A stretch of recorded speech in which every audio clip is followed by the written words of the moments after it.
નસવાડી ગાયત્રી શક્તિપીઠ ખાતે વિશેષ મૌન સાધના કાર્યક્રમનું આયોજન કરવામાં આવ્યું હતું. અખિલ વિશ્વ ગાયત્રી પરિવાર દ્વારા વંદનીય માતા ભગવતી દેવી શર્માના જન્મ શતાબ્દી વર્ષ નિમિત્તે સમગ્ર વિશ્વમાં વિવિધ આધ્યાત્મિક કાર્યક્રમો યોજાઈ રહ્યા છે, જેના ભાગરૂપે નસવાડી સ્થિત ગાયત્રી શક્તિપીઠ ખાતે એક વિશેષ મૌન સાધના કાર્યક્રમનું ભક્તિસભર આયોજન કરવામાં આવ્યું હતું.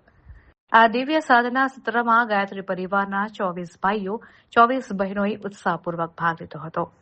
તમામ સાધકોએ સંપૂર્ણ મૌન, ગહન ધ્યાન અને આત્મચિંતન દ્વારા આધ્યાત્મિક ઉન્નતિનો દ્રઢ સંકલ્પ કર્યો હતો.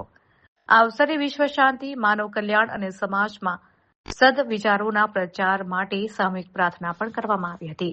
ગાયત્રી શક્તિપીઠના સ્થાનિક કાર્યકરો દ્વારા આધ્યાત્મિક પ્રવૃત્તિને વ્યાપક બનાવવાનો નિર્ણય લેવાયો છે. ગાયત્રી શક્તિપીઠ ખાતે હવેથી દર અમાસના પવિત્ર દિવસે આ મૌન સાધનાનું નિયમિત આયોજન કરવામાં આવશે, જેથી વધુમાં વધુ સાધકો આ અભિયાન સાથે જોડાઈને આત્મવિકાસ સાધી શકે. આ પ્રસંગે ઉપસ્થિત ગાયત્રી પરિવારના તમામ સ્વજનો અને સાધકોએ પૂજ્ય માતાજીના દિવ્ય જીવન મૂલ્યો અને વિચારોને પોતાના જીવનમાં ઉતારવાનો સંકલ્પ વ્યક્ત કર્યો હતો.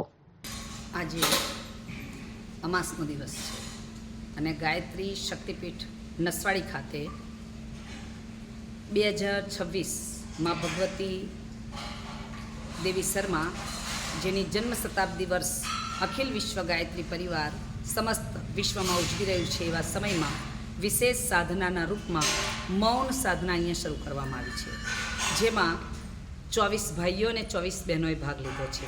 અને આવી આ દિવ્ય સાધના દર અમાવસ્યામાં કરવામાં આવશે.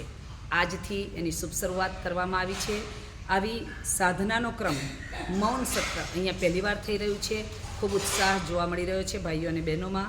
ખૂબ મહેનત પણ એ લોકોએ કરી છે અને એ એક દિવસ આગળ સાંજે આવી અને ત્યારથી આ મૌન કરી રહ્યા છે.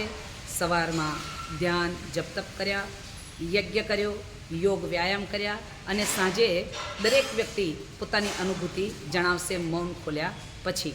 અને આવી દિવ્ય સાધનાઓ શક્તિપીઠ સતત ચલાવે એવી હું પ્રાર્થના કરીશ. અહીંનું ટ્રસ્ટી મંડળ ગાયત્રી પરિવાર નસવાડી ખૂબ મહેનત કરી રહ્યું છે અને આગળ કરતા રહેશે.